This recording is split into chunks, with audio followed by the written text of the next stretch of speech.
Good morning, third grade.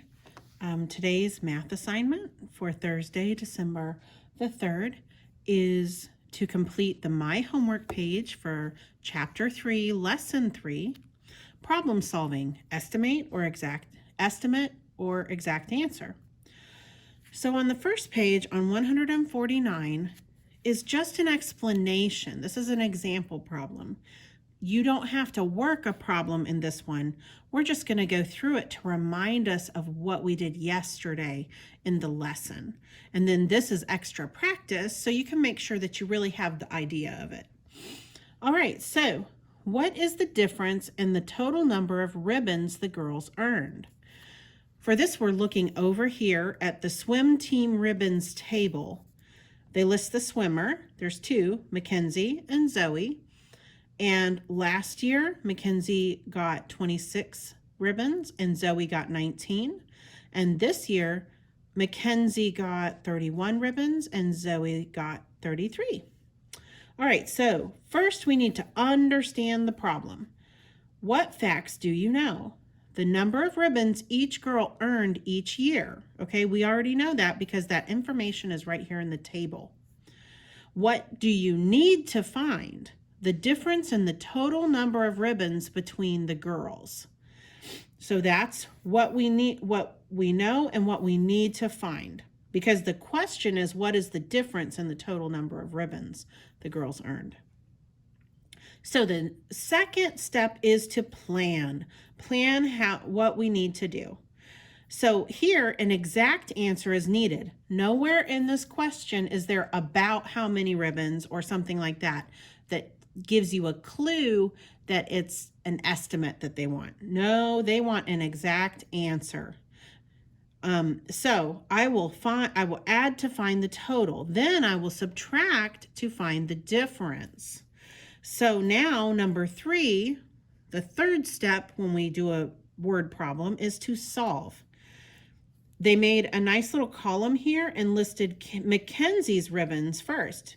She earned 26 last year and 31 this year. And then you add them up. 6 plus 1 is 7. 2 plus 3 is 5. So she earned 57 ribbons between last year and this year. And then Zoe's ribbons, she earned 19 last year and 33 this year. And then you add them up. 9 plus 3 is 12. So you write the 2 ones here and you would regroup that 110 over here and you would add 110 plus 110 is 2. 2 tens plus 3 tens is 5 tens. So Mackenzie won 57 ribbons. Zoe won 52 ribbons. Now we subtract. 57 minus 52 equals 5. So the difference between the total number of ribbons for each girl is 5. Now we just need to check our work. That's the fourth and final step. Check your work to make sure your math is right. Does your answer make sense? Explain. Yes. Use the inverse operation of addition. Inverse just means the opposite. So addition and subtraction are inverse operations. So we use the inverse operation of addition to make sure that we subtracted right. We add 5 plus 52, the answer to the subtraction problem, plus what we subtracted to make sure it was the original number that we were subtracting from. And 5 plus 52 is 57, and it shows that the answer is correct. So now that we've reminded ourselves of the lesson yesterday, now we need to do these problems on our own as homework. This is sort of like my way of checking on how well you got the lesson, okay? But I want to walk you through the problems. Up here it says problem solving, and we're on page 150 now. Determine whether each problem requires an estimate or an exact answer, then solve. Number 1, Gavin saved $53 in August and $15 in September. Is it reasonable to say he needs $50 more to pay for a karate class that costs $100? Explain. So, let's see. First, we need to see, is his estimate right? Okay. Gavin saved $53 in August and $15 in September. Is it reasonable to say he needs about $50 more to pay for a karate class that costs $100? Okay, so if we estimate what his savings are by rounding 53 and 15 to the nearest 10. So 53 rounded to the nearest 10 is 50, and 15 rounded to the nearest 10 is 20. And then we add those together just to see what his total savings is about. Just about. He saved just about $70, it looks like. Okay, so our answer is actually, okay, so, okay, hold on just a second. Now, the second part of the question is it reasonable to say he needs $50 more to pay for a karate class that costs $100? So then we need to take this 70 and subtract it from 100.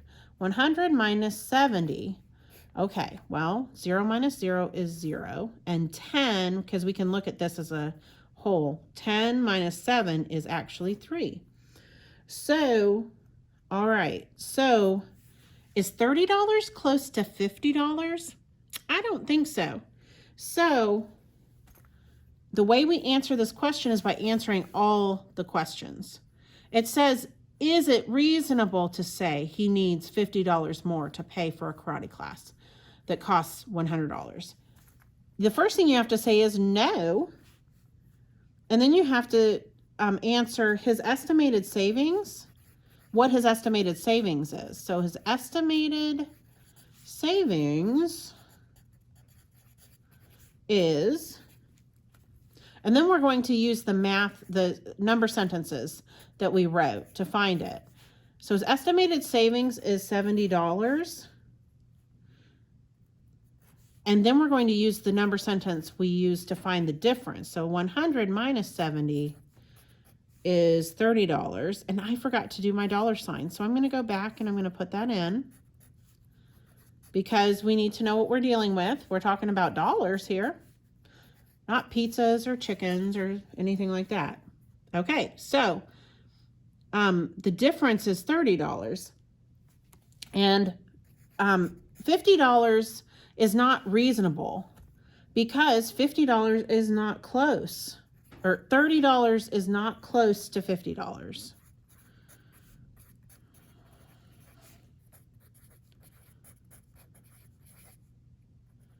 Okay, so he doesn't need to say, he doesn't need $50 more. He only needs about $30 more.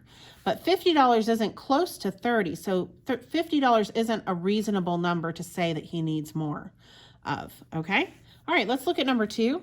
There were 4,569 fans at a soccer game. The visiting team had 1,604 fans cheering. About, tricky, about how many fans cheered for the home team? Explain.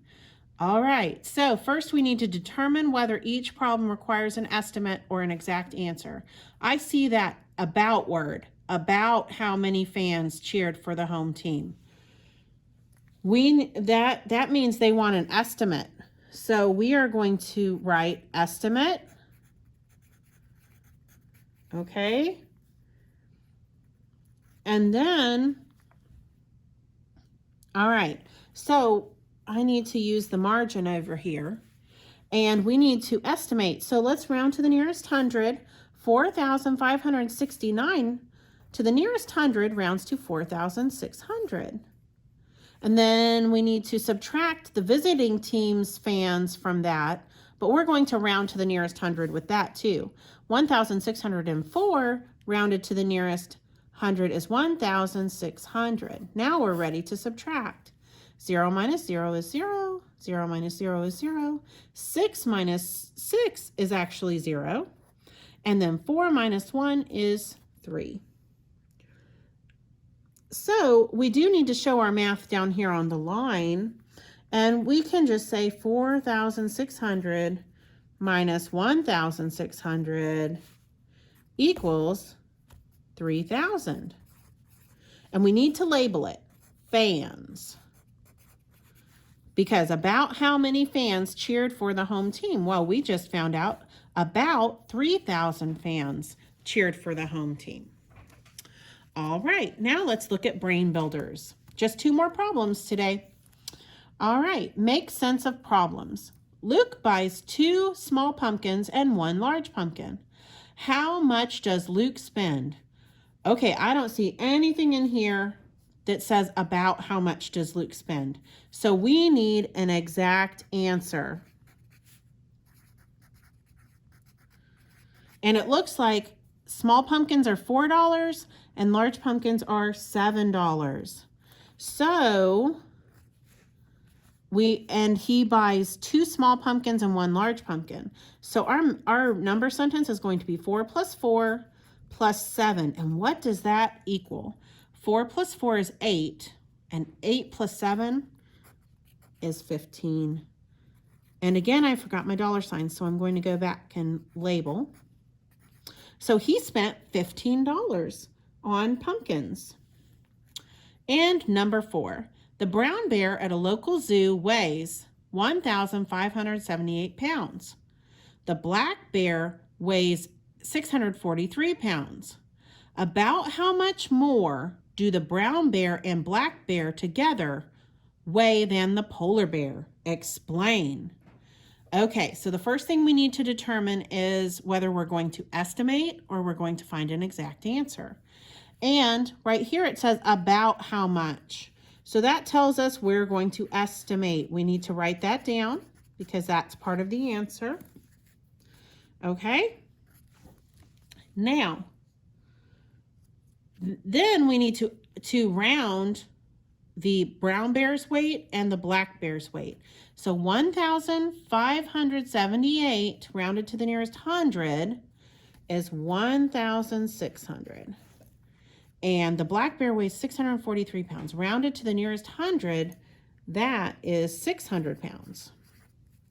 And then we need to add that together. 0 plus 0 is 0, 0 plus 0 is 0. 6 plus 6 is 12, and then we need to regroup that 1,000 over here, and 1,000 plus 1,000 is 2,000. So 2,200 is how much they weigh all together. Now we need to look at the weight of the polar bear, and we're going to have to round that as well. All right, so then 1,337 rounds to the nearest 100, rounds down to 1,300. And I just used this over here to do my math. On the side, we're going to write, we're going to figure it out and write our answers on the lines. But sometimes you have to use the margins to figure it out first. So 0 minus 0